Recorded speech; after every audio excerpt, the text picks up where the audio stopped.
이번 파리올림픽에서 한국이 세운 역대급 기록의 전문가들도 충격적이라는 평가를 하는데요. 애초에 파리올림픽은 한국을 따라해야 한다고 얘기했다가 문매를 맞았던 분이 이야기를 보내왔습니다. 한국 얘기 좀 그만하라며 잘리고 싶냐는 얘기까지 들었다고 하는데요. 어떤 사연이 있는지 바로 한번 들어보겠습니다. 안녕하세요. 저는 영국의 한 대학교에서 스포츠 경영을 지도하고 있는 돌로레스라고 합니다. 저는 이번 파리올림픽의 자문위원을 맡았던 적이 있었다고 하면 좀 의아하실 텐데 사실 저는 초기 자문위원을 맡아 운영하다가 알 수 없는 이유로 해고되고 말았어요. 처음엔 그 이유를 몰랐는데 이번 올림픽을 옆에서 지켜보니 그 이유를 알겠더라고요. 제가 생각하는 이유를 뒤에서 한번 자세히 설명을 드릴게요. 저는 이번 올림픽을 준비하면서부터 여러 문제점이 우려되었습니다. 특히 많은 분들이 염려하셨던 생각 문제에 대해서 저는 가장 강력하게 목소리를 냈었어요. 제가 이 문제에 대한 해결책은 한 가지뿐이라며 강력하게 주장한 게 있었는데 그 때문에 쓴소리를 많이 들을 수밖에 없었죠. 저는 생각 문제만큼은 무조건 한국의 한강을 벤치마킹해야 한다고 했거든요. 사실 한국의 한강이야말로 기적이라 부를 수 있을 만큼 말도 안 되게 복원된 사례 중 하나잖아요. 한강은 1960년대까지만 해도 오염이 심각했고 주변 지역은 슬럼화되어 있었습니다. 그러나 한국 정부는 1980년대부터 대대적인 정화 사업을 시작했고 강변을 따라 공원과 레크리에이션 시설을 조성했죠. 이제 한강은 서울 시민들의 휴식 공간이자 관광 명소가 되었습니다. 이런 성공적인 사례를 센강에 적용할 수 있다고 생각했어요. 저는 유례없는 한강의 기적을 어떻게 이룰 수 있었는지 배워와야 한다고 했지만 대부분의 위원들은 저를 무시했습니다. 사실 저는 환경 전문가가 아니었기 때문에 어느 정도 제 목소리를 내는데 한계가 있었어요. 결과적으로는 제 말이 맞았던 것 같지만 그때 당시에는 대부분 유럽 위원들이 한국을 따라해야 한다는 사실에 굉장히 자존심을 상해했던 것 같았습니다. 그 문제 정도는 우리가 충분히 해결할 수 있다는 생각으로 엄청난 돈을 쏟아부을 생각만 했죠. 그치만 저는 그게 돈을 많이 쏟아붓는다고 해결될 문제가 아니라고 생각했었거든요. 예를 들어 한강 복원 과정에서 한국은 단순히 물을 정화하는 것뿐만 아니라 생태계 전체를 고려했습니다. 물고기 길을 만들어 생물 다양성을 높이고 자연 정화 시스템을 도입해 지속 가능한 환경을 만들었죠. 이런 종합적인 접근이 필요하다고 주장했지만 위원들은 이해하지 못했어요. 처음부터 저와 대부분의 위원들의 의견이 굉장히 달랐기 때문에 회의 내내 답답함을 느꼈어요. 그래도 저는 세계인의 축제인 올림픽 자문위원을 맡은 만큼 이 대회를 성공적으로 개최하고 싶다는 생각을 가졌거든요. 그래서 차라리 제가 사전 조사를 더욱 철저히 해서 위원들을 설득해야겠다고 생각했습니다. 그래서 역대 올림픽을 전부 다 조사해봤어요. 각 올림픽에서 가장 성공적인 사례들을 결합해 이번 올림픽에 반영하면 좋지 않을까 생각하게 되었죠. 이 과정에서 저는 올림픽의 역사와 그 영향에 대해 깊이 있게 연구했습니다. 오래된 사례는 아무래도 정확도가 떨어지고 현실 반영이 어렵기 때문에 저는 최근에 열렸던 2018년 평창 올림픽과 2021년 도쿄 올림픽 그리고 2022년 베이징 동계 올림픽을 비교해 보기로 했습니다. 우연하게도 아시아의 세 나라를 비교하게 되어 저 스스로도 굉장히 흥미로웠죠. 그런데 저는 데이터를 살펴보면서 놀라운 점을 발견했습니다. 역시 이 올림픽을 비교하면서도 한국의 성과가 압도적이라는 생각을 했어요. 막연하게 평창이 그때 좋았었지라고 생각하긴 했지만 이렇게 압도적인 성과를 냈었다고는 생각도 못했거든요. 아마 위원들도 이 데이터를 보면 한국의 여러 사례들을 적극 반영하려고 하지 않을까 싶었습니다. 우선 새 올림픽의 경제적 수치만 살펴보면서 저는 좀 못 믿어온 점이 한 가지 있었습니다. 베이징 동계올림픽이 흑자라는 점이었죠. 데이터를 살펴봐도 흑자 전환이 전혀 될 수 없는 구조였고 다른 전문가들도 중국의 데이터를 믿을 수 없다고 생각했습니다. 이 당시 외국인 관중을 제한했기 때문에 티켓 수입도 많지 않았을 거고 정부가 재정 지원까지 했기 때문에 비용이 불투명하다고 생각했습니다. 이에 국제적으로 의문을 제기하고 정확한 근거 자료를 제시하라고 했지만 중국은 묵묵부답이었습니다. 무조건 우린 흑자를 냈고 돈을 많이 벌었다고만 얘기하고 있었죠. 이런 중국의 태도는 올림픽의 기본 정신인 투명성과 공정성을 해치는 것이라고 봅니다. 올림픽은 단순한 스포츠 행사가 아니라 전 세계가 하나 되는 축제이자 국가 간 협력과 이해를 증진시키는 기회인데, 이런 불투명한 태도는 그 취지에 어긋나는 거죠. 사실 이런 데이터를 명확하게 공개하고 잘한 점과 잘못한 점을 드러내야 다음 올림픽을 준비하거나 국제 행사를 준비할 때 서로 발전할 부분이 생길 텐데, 중국의 이런 태도는 상당히 아쉬웠습니다. 중국의 불투명한 재정 상황으로 중국은 제외하고 도쿄올림픽을 살펴보면 그야말로 대실패더라고요. 20억 달러 이상, 대략 2조 7천억 이상의 적자를 냈다고 볼 수 있었어요. 물론 코로나 상황이라 어느 정도 타격을 입긴 했지만 애초에 재정 관리를 제대로 하지 않은 일본 정부의 무능함이 드러난 부분이었죠. 기존 예산보다 훨씬 더 초과하여 시설을 건설한 점이 아쉬웠습니다. 도쿄올림픽의 경우 당초 예산 7.3억 달러에서 최종적으로 150억 달러로 20배 이상 증가했습니다. 이는 올림픽 역사상 가장 큰 예산 초과 사례 중 하나죠. 이런 과도한 지출은 결국 일본 납세자들의 부담으로 돌아갔고, 올림픽 이후 시설 활용 문제도 심각한 과제로 남았습니다. 사실 올림픽을 개최하고 나면 그 이후에 이런 시설들을 어떻게 활용할 것이냐도 꽤 중요한 문제가 되기 때문에 미리 계획을 잘 세우는 것이 중요하죠. 또한 스폰서 계약 재협상으로 인해 수입이 급격하게 감소한 것도 한 가지 원인으로 볼 수 있었습니다. 아무래도 세계적인 행사에는 각 기업이 스폰서로부터 후원을 하게 되는데, 일본에서 열리는 올림픽의 광고 효과를 의심하고 후원을 하지 않거나 다른 행사에 비해 후원 규모를 대폭 축소한 기업이 많았어요. 저는 베이징과 도쿄 올림픽을 보면서 파리 올림픽에서는 절대 하지 말아야겠다고 배울 점이 많았죠. 그런데 한국의 평창 올림픽의 데이터를 보면서 저는 깜짝 놀랐습니다. 사실 저는 당연히 평창 올림픽도 적자일 수밖에 없다고 생각했거든요. 동계 올림픽 자체가 흑자를 낼 수 있는 행사가 아니기 때문에 손해를 보지 않는 것만 해도 정말 효율적으로 운영을 잘했다는 평가를 받을 수 있거든요. 그런데 평창에서는 흑자로 마무리할 수 있었다는 것만 해도 전문가 입장에서는 기적 같은 일이었어요. 평창에서는 무려 5,500만 달러, 약 610억 원의 흑자를 냈습니다. 저는 평창의 사례를 꼭 파리 올림픽에 그대로 활용해야겠다는 생각을 했죠. 평창 올림픽의 성공 요인을 자세히 살펴보면 첫째로 철저한 예산 관리가 있었습니다. 당초 예산보다 3천억 원을 적게 사용했다는 것은 정말 놀라운 일이에요. 둘째는 기존 시설을 최대한 활용하고 신규 건설을 최소화한 점도 중요했습니다. 이는 환경 보호와 비용 절감 두 마리 토끼를 모두 잡은 전략이었죠. 한국에서는 매우 똑똑하게 평창 올림픽을 준비했습니다. 당초 예산보다 무려 3천억 원을 적게 사용하여 예산을 굉장히 효율적으로 사용했죠. 이런 점만 생각해봐도 환경을 최대한 생각하면서 예산을 영리하게 사용했다고 볼 수 있었습니다. 그런데 저는 평창의 데이터를 들여다보면서 파리는 절대 안 되겠네 라고 생각했던 게 한 가지 있었습니다. 방법이 뻔하게 나와 있었지만 절대 다른 나라는 엄두도 내지 못할 특급 비결이 한 가지 있었어요. 바로 마케팅이죠. 한국에서는 K-팝을 활용한 K-컬처를 홍보하여 대대적인 글로벌 마케팅을 실시했고, 그게 바로 먹혀 들어갔습니다. 이는 국내외 기업들의 적극적인 스폰을 이끌어냈을 뿐만 아니라 중개권도 높게 판매할 수 있었어요. 저는 파리에서는 절대 이런 마케팅을 실시할 수 없겠다고 생각했지만 한국의 힘을 빌리면 가능하다고 생각했습니다. 한국의 유명 글로벌 아티스트들을 파리 올림픽에 활용하자고 주장했었죠. 사실 이번 성화봉송 주자로 BTS 진을 활용한 것도 제가 제안한 내용 중 하나였습니다. 파리 스스로는 절대 할 수 없지만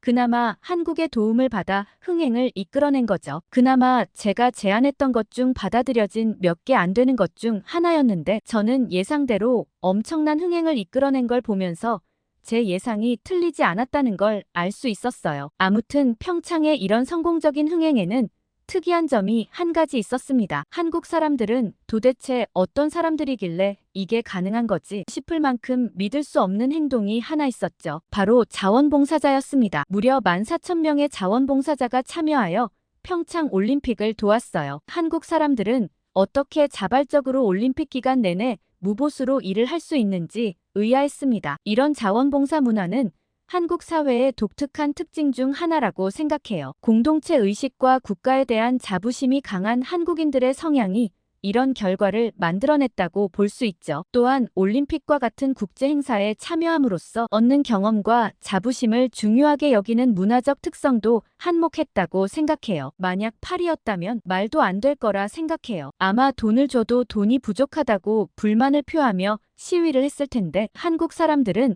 자국에서 개최되는 글로벌 행사를 위해 적극 발벗고 나섰다는 점에서 한국 사람들의 봉사정신을 볼 수 있었어요. 아마 이런 나라는 세계적으로 한국밖에 없을 거란 생각이 들었습니다. 저는 올림픽 자문위원회에 최근 개최된 한중일 올림픽 사례를 들어 파리 올림픽이 나아갈 방향과 비전을 제시해야겠다고 생각했습니다. 저는 자신이 있었어요. 이런 사례를 들면 사실 다른 위원들도 한국이 아시아의 작은 나라라고 무시할 수 없다는 생각이 들었거든요. 그런데 회의 방향은 제 예상과 다르게 흘러갔습니다. 제가 아무리 사실에 기반한 자료를 제시해도 대화가 잘 통하지 않았어요. 게다가 일부 위원들의 과도한 친환경 정책이 선수들을 망칠 것 같다는 생각까지 들었습니다. 지금 대부분의 선수들이 불만을 표하고 있는 고기 없는 친환경 식단이나 에어컨 없는 선수촌 문제는 저도 처음 들었을 때 말도 안 된다고 생각했거든요. 월드 클래스 선수들을 데려다 놓고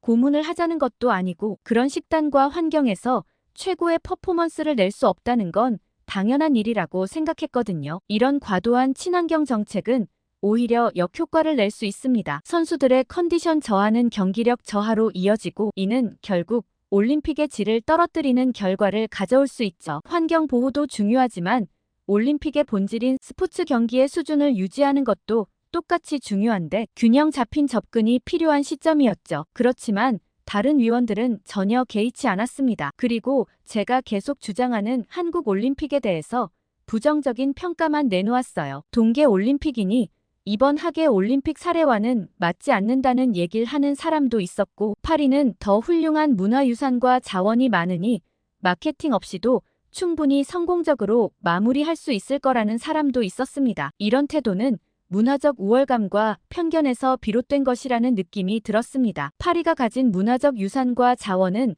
분명 대단하지만 현대 올림픽에서는 그것만으로는 충분하지 않거든요. 글로벌 시대의 올림픽은 다양한 문화와 아이디어가 융합되어야 성공할 수 있다는 점을 간과하고 있는 것 같았어요. 저는 회의를 마치고 답답함이 밀려왔어요. 별 성과 없는 회의는 그렇게 마무리되었고 막 돌아가려 할 때 저와 함께 자문위원을 맡았던 로렌이 제게 잠깐 얘기를 좀 하자고 했어요. 저는 로렌의 말을 듣고 깜짝 놀랐습니다. 계속 한국 얘기를 하면 안 된다고 하는 거예요. 저는 이해할 수 없었습니다. 로렌에게 제가 준비한 자료들을 보지 않았냐고 누가 봐도 한국의 사례를 그대로 따라만 하면 흑자의 성공적인 올림픽을 개최할 수 있을 텐데 뭐가 문제여서 다들 저렇게 부정적인지 모르겠다고 했죠. 로렌은 저들에게 중요한 건 흑자니 성공적인 올림픽 개최니 그런 게 아니라고 했습니다. 저는 로렌의 말을 듣고 귀를 의심할 수밖에 없었죠. 파리에서 개최한다는 사실만으로도 어깨가 으쓱해져 있는 사람들이라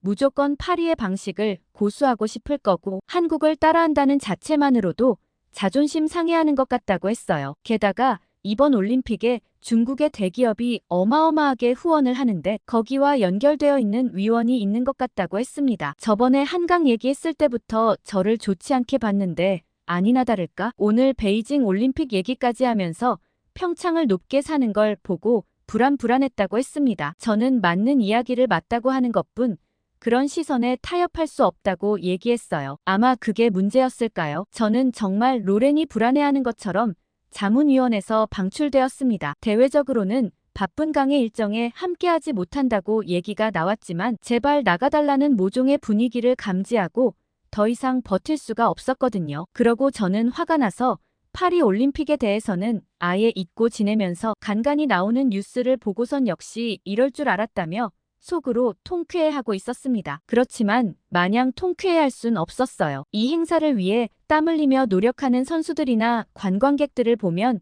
마음이 아프기도 했거든요. 아무튼 이번 올림픽 행사가 진행되면서 제가 추천했던 한국 글로벌 인사를 이용한 마케팅이 성공적으로 마무리되자 제게 위원회에서 연락이 한 통 왔습니다. 이번 올림픽 기간 동안 현장 실사를 맡아줄 수 없겠냐는 부탁이었죠. 솔직히 저는 거절하고 싶었습니다. 그렇게 준비할 때 방출할 땐 언제고 또다시 이런 부탁이라니 염치가 없는 거 아닌가 싶었죠. 거절의 의사를 밝히려는데 제게 전화가 한 통 왔습니다. 로렌이었죠. 로렌은 아무래도 파리 올림픽이 심상치 않다고 그때 목소리 큰 몇몇 위원의 주장대로 진행했다가 지금 내부에서도 말이 많다고 했어요. 그래서 다들 위기감을 느끼고 있다고 했죠. 그러면서 다음엔 선수들을 위해서라도 이런 일이 생기면 안 된다고 느끼는 다수의 위원들이 저에게 실사를 부탁하면 어떻겠냐고 했고 분명 거절할 것 같으니 로렌을 통해 부탁을 해왔던 거였죠. 저는 로렌의 말을 듣고 생각에 빠졌습니다. 솔직히 안 해도 그만인 일이었지만 이 행사를 위해 몇 년간 땀 흘린 선수들을 생각해보면 쉽게 지나칠 수 없었거든요. 하는 수 없이 제안을 수락하고 파리로 떠났습니다. 로렌은 정말 잘 생각했다며 고맙다고 얘기했고 저는 다 선수들 때문이라고 얘기했습니다. 그런데 아니나 다를까 파리 올림픽 개막식부터 대형 사고가 터지고 말았어요. 저는 한국 선수단을 북한이라고 소개할 때 이번 올림픽은 망했다고 생각했습니다. 한국이 가지는 국가적인 브랜드 이미지가 얼마나 큰데 이런 실수를 하나 싶었죠. 처음엔 진짜 최악의 실수라고 생각했지만 행사가 진행되면서 저는 파리에서 의도적으로 이렇게 하는 거 아닌가 싶은 생각까지 들었습니다. 이런 실수는 단순한 실수를 넘어서 외교적 문제로 비화될 수 있는 심각한 사안이거든요. 특히 한국과 북한의 복잡한 관계를 고려할 때 이는 매우 민감한 문제라고 볼 수 있는데 올림픽 조직위의 문화적 감수성 부족과 준비 부족을 여실히 보여주는 사례였어요. 그런데 저는 한 가지 생각이 머릿속에 떠올랐습니다. 개막식에 북한으로 호명한 한국은 최근 동유럽 국가 대상 무기나 원전 수주에 모두 프랑스가 한국에 패했던 일이 떠올랐어요. 사실 요새 한국 무기나 원전하면 세계 최고 수준이니 유럽 국가들이 기세를 못 펴는 건 당연한 일이었지만 자존심 세고 고집 센 파리 입장에서 소심하게 복수를 하나 싶었거든요. 그런데 이것 말고도 의심스러운 일이 몇 가지 더 있었습니다. 남수단 대표팀 경기 때 국가 연주를 하는 시간이 있었습니다. 그런데 남수단 국가가 아니라 다른 나라 국가가 울려 퍼진 거죠. 남수단은 프랑스 식민지 중에 프랑스령 수단이 있었지만 남수단과는 상관없는 나라였는데 그때 식민지 문제 때문인가 싶기도 했습니다. 이런 연이은 실수들은 올림픽 조직위의 준비 부족과 문화적 무지를 여실히 보여주었습니다. 문제는 파리 주최 측의 실수가 그게 다가 아니라는 점이었어요. 아르헨티나 수영팀 국기가 나와야 할 때 중국 국기가 나왔어요. 프랑스는 2022년 월드컵 결승에서 아르헨티나에 졌거든요. 이런 반복되는 실수는 사실 실수라기보다 주최 측의 역량 부족이라고 밖에 안 보이고 이걸 실력이 문제가 아니라고 한다면 졸렬한 행동이라고 볼 수밖에 없었습니다. 저는 한숨만 나오는 프랑스의 올림픽 진행에 이번 올림픽 문제가 한두 가지가 아니라는 생각을 했어요. 그러던 어느 날 대형 사고가 터졌습니다. 선수촌 경비원들이 다급하게 주최 측에 연락이 왔고 거의 동시다발적으로 모든 경비원들로부터 급한 전화가 울려왔어요. 다들 선수들이 선수촌을 이탈해 돌아오지 않고 있다고 어떻게 하면 좋겠냐는 연락이었죠. 저는 다급하게 선수들의 행방을 알아보기 시작했습니다. 부실한 식사와 에어컨 때문에 다들 열받아서 이탈했나 보다 싶었고 호텔로 이동했는지 알아봐야겠다고 생각했죠. 선수들을 안전하게 관리하는 것도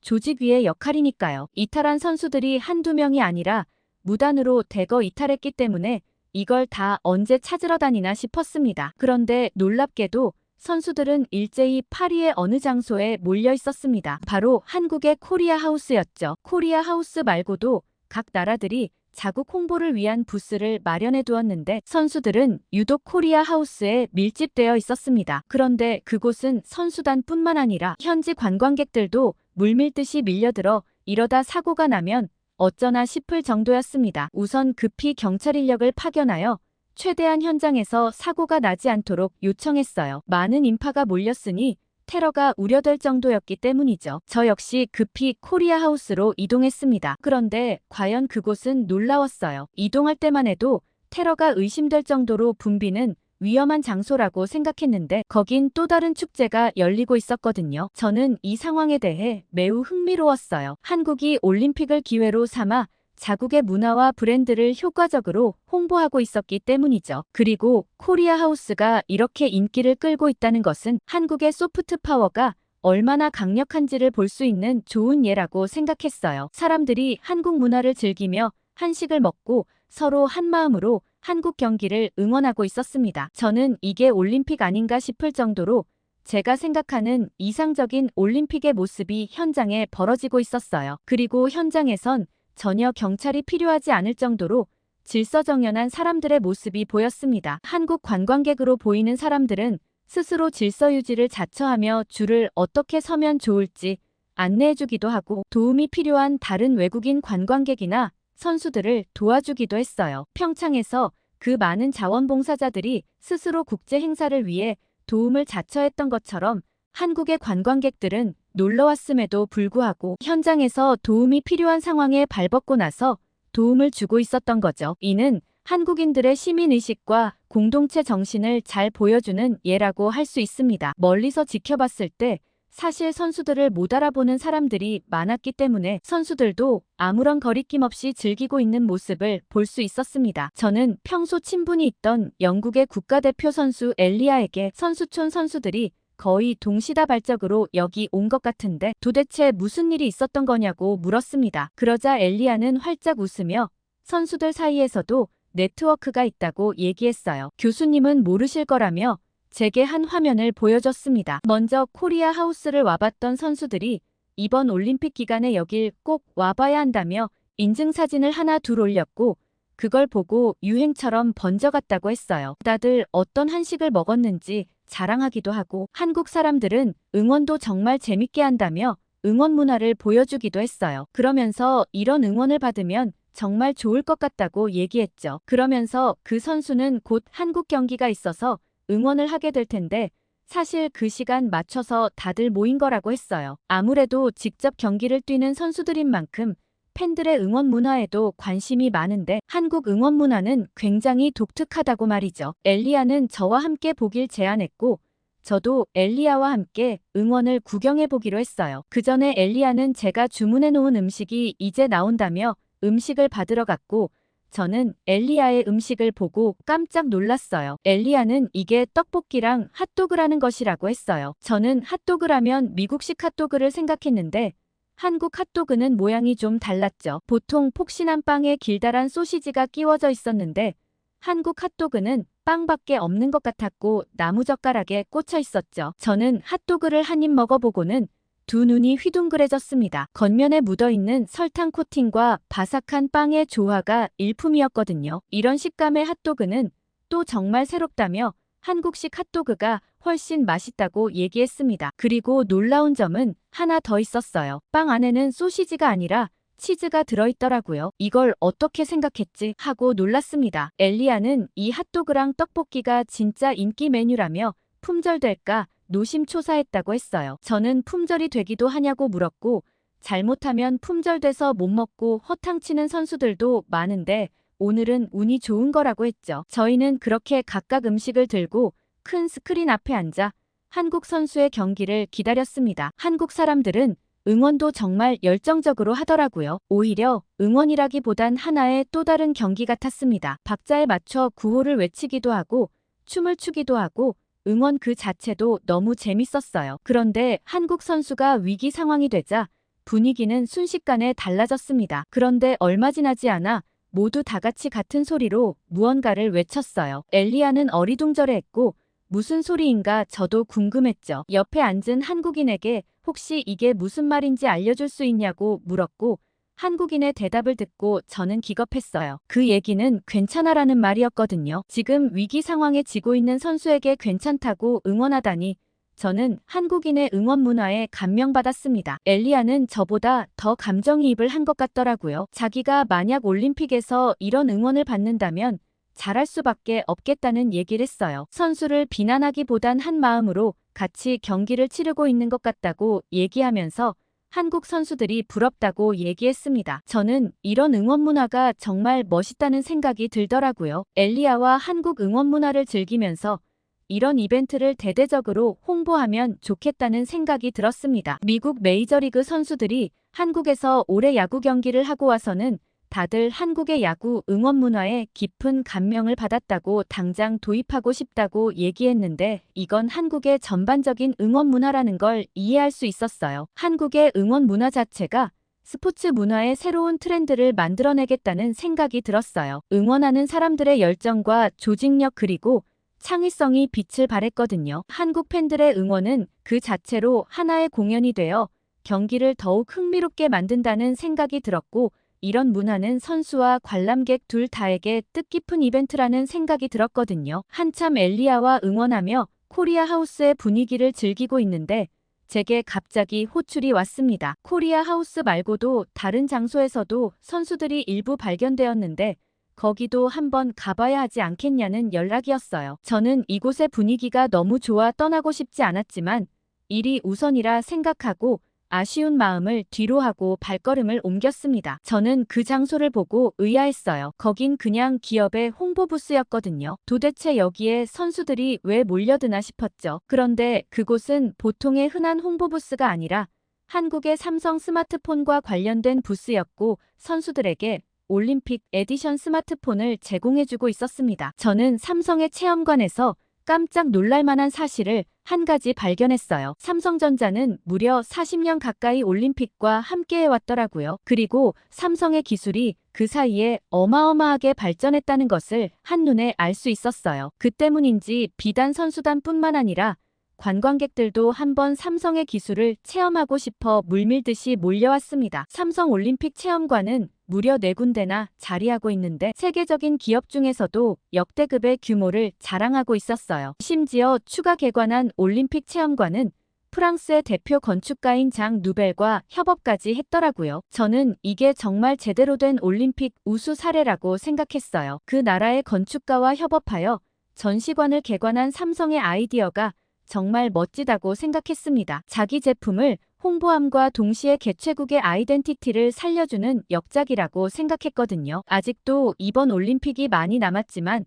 저는 파리가 이번 올림픽의 준비성에 대해 실패를 인정하고 한국의 대응에 대해 배워야 한다고 생각했습니다. 한국이 보여준 준비성과 유연성 그리고 문화 홍보 전략은 다른 나라 선수들뿐만 아니라 전 세계 관람객들에게 많은 영감을 주었죠. 다음 열릴 올림픽은 환경 보호와 선수들의 편의 사이에 균형을 찾고 문화 다양성을 존중하는 동시에 한국처럼 위기 속에 기회를 찾는 전략이 필요하다고 생각했어요. 앞으로 저는 이번 올림픽의 교훈을 바탕으로 더 나은 국제 스포츠 행사를 위한 제안을 만들어 볼 계획이에요. 특히 한국의 사례를 더 자세히 연구하여 그들의 성공 요인을 분석하고 이를 다른 나라들에게도 적용할 수 있는 방안을 찾아보려고 합니다. 이를 위해 이번 올림픽이 마무리되면 한국에 직접 방문해서 한국의 저력이 갖는 원천을 한번 찾아볼 생각입니다. 오늘 돌로레스 씨의 사연 어떻게 들으셨나요? 평창 올림픽의 위대한 사례를 파리에서도 활용했다면